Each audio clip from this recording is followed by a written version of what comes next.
Obey our golden motto, 'cause what we need is brotherly love.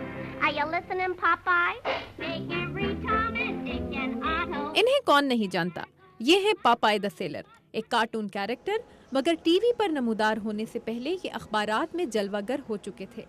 اب ان کی تصویر موجود ہے میوزیم کی ایک چھوٹی سی گیلری میں، ایسے بہت سے کرداروں کے ساتھ جو اپنی مقبولیت کے دور میں فلم اور ٹی وی کی اسکرین سے لے کر روزمرہ کی چیزوں تک ہر جگہ نمودار ہو چکے ہیں۔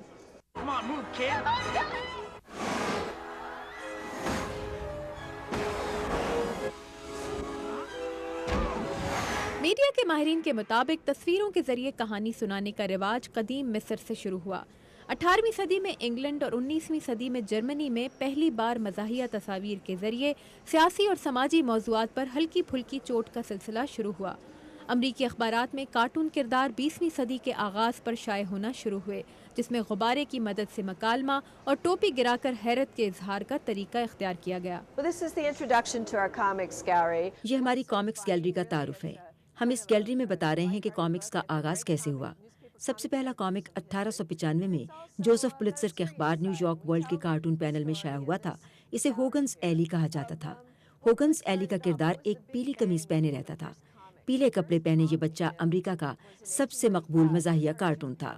اخباروں کو کارٹون کرداروں کی ضرورت کیوں پڑی؟ میوزیم کی فنی پیجز گیلری کی ایگزیبٹ ڈائریکٹر کیتھی ٹروسٹ کہتی ہیں کہ کارٹون کیریکٹرز بوجھل اور سنجیدہ خبریں پڑھنے والوں کے چہروں پر مسکراہٹ بکھیرنے کے کام آتے ہیں، اور ان کے کرداروں میں معاشرہ اپنے سیاسی اور سماجی مسائل کا آئینہ دیکھ سکتا ہے۔ اخبارات میں چھپنے والے کارٹون ہمیں 1 صدی سے زیادہ عرصے سے ہنسا رہے ہیں، مگر ان کا کردار صرف ہنسانے پر مجبور کرنے سے بڑھ کر ہے۔ اکثر کارٹون کیریکٹرز سیاسی یا سماجی حالات پر تبصرہ یا طنز لیے ہوئے ہوتے ہیں۔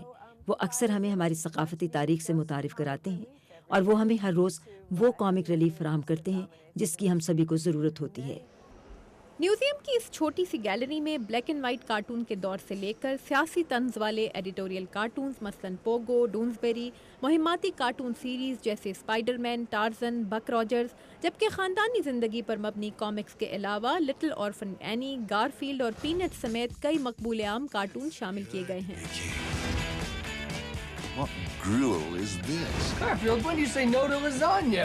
You do realize I'm a cat, don't you, sir? This one's really nice. It gives a nice history of how. یہ نمائش بہت زبردست ہے۔ یہاں کارٹونز کی تاریخ بتائی گئی ہے کہ کس طرح کارٹونز معاشرے کی تشکیل اور لوگوں کی سوچ تبدیل کرنے میں مددگار ثابت ہوتے ہیں۔ کیتھی ٹروس کہتی ہیں کہ کارٹون لوگوں کی ہنسنے کی خواہش کا اظہار ہوتے ہیں، اس لیے انہیں پسند کرنے والوں میں عمر کی کوئی قید نہیں۔